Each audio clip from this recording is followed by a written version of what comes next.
Hey guys, quick video here with some information on utilities and a few items you ought to know about if you own one of these Lance 835 truck campers. Just want to show you what's under a few access panels in there, and this is going to be pretty boring for anybody that's doesn't own one of these. So anyway, all right, let's start under your propane. So these electric jacks are great.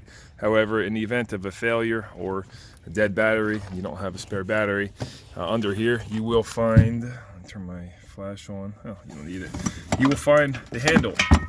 So it's kind of, you got to finagle it to get it out of there a little bit, and the bottom part of the handle actually sticks through in the bottom here. But that's where it clamps in, and if you need to manually crank these, you can pop those in right there. Really nothing else to show you in here. If you got the dual tanks though, you do have the switching valve, so in case one tank goes empty, you can shut it off and switch over to the other tank. And above the propane is your refrigerator access. So you just twist these, you use a screwdriver or your fingers. You gotta make sure these little plastic connectors don't get brittle and broken, because they do over time, because if you lose this cover going down the highway, you're gonna be, pretty upset. And back here, you can check wire connections. I don't see any fuses, but this does plug into your outlet right here. I just wanted to give you a visual of what it looks like under here. Propane solenoid right there. I guess we'll breeze through the whole driver's side too. You got the water tank fill here, and this is the municipal water hookup on the bottom, cable connection there too. And underneath this right here is connections for propane lines, so if you ever had to swap out appliances or check those for leaks or whatever the case, tighten them out. This is your hot water heater. Just twist that. Just had to put a new one of these in the other day. It was leaking the hot water blow off, or whatever, the high pressure blow off. This is the water tank drain, and then you do have a 2-amp fuse for the control on this. It's not a bad idea to come in here and check for any corrosion on these wires. If you turn the power off and pull these off, you can put some dielectric grease around the connections and such. And this is the propane solenoid on that. All right, so that's what the hot water looks like. This is your shore power, the hot air furnace exhaust, and then the battery box. Not much to show you in there, except for a battery and your battery switch. Just push that in to shut the power off. Outside shower, your sewer hose, storage. There's only 17 inches of storage space in this, so you can't have a very big hose, unfortunately. It's like just long enough to stretch over. I mean, these are my dumps right here, and that's the dump, port, and there's just enough room. So of course you can take a look at those. Not much to show you with that. You got your black water and your gray water that come out of the center. I just store a hose in here too. Okay, and inside the camper, a few things I wanted to point out.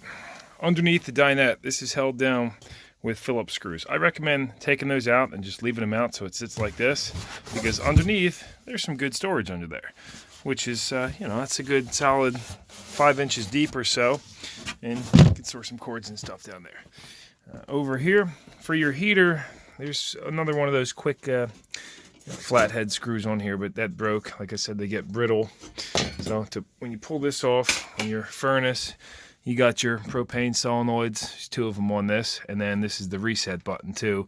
In case this trips X amount of times, you'll have to reset it.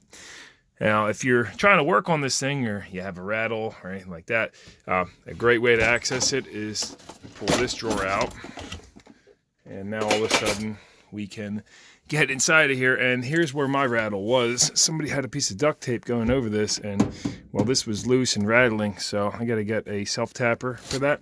But you can see a good amount of access to some of the plumbing. It's a vent pipe back there, and all the wiring on top of here. Off to the left back there is the back side of the battery box too.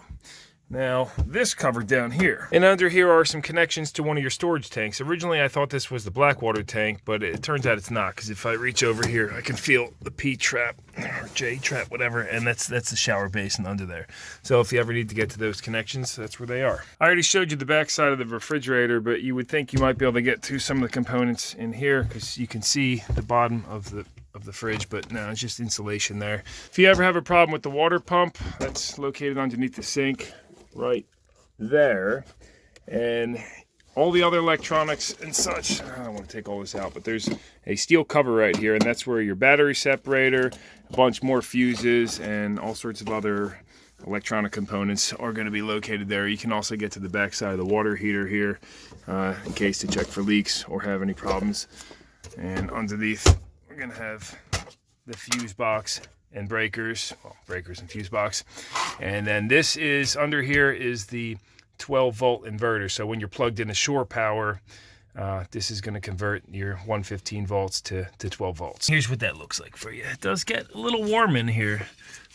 You would think you could just slide the tray out or something, but it doesn't. You have to actually unbolt it, you know, unscrew it and slide her out of there. And underneath of this step, I had this off before. I put the screws back in, but that's your main water tank. LP leak detector, carbon monoxide detector up in the bed area. If you ever need to get to any of the wiring for your radio or these control switches, you go inside of here and you can pop out this rack. I guess that's a custom-made rack somebody put in, but there's screws. You know, there's a whole access panel. So you got 4 screws and that'll pop out. You can get to the back side of there.